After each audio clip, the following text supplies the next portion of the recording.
Владимир Уйба поблагодарил коммунальщиков и строителей Коми за помощь в восстановлении объектов города Ровеньки. Наш регион полностью выполнил взятые на себя обязательства. Государственные награды за профессионализм, мастерство и самоотверженность специалистам лично вручил глава республики. Именно благодаря вам, уважаемые труженики, сегодня детки в Ровеньках ходят в детские сады.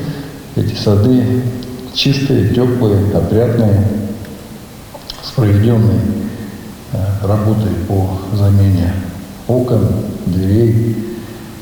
Люди ходят в лечебные учреждения, тоже отремонтированные, чистые, где тепло, где не льется с крыш, с потолка, потому что проведена очень большая работа и по замене также оконных блоков, дверных, но и проведение ремонта кровли, что, безусловно, сегодня это совершенно другое качество этих учреждений. Ну и самое главное, наверное, это проведенные работы, они не на словах, а на деле показали, что Россия своих не бросает.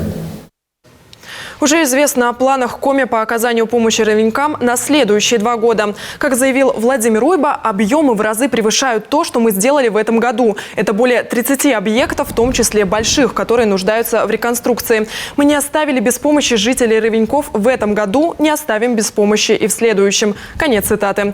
Добавим, работы по восстановлению коммунальной инфраструктуры и социальных объектов проводились в особых, небезопасных условиях. Этим летом в город было 2 прилета ракет .У.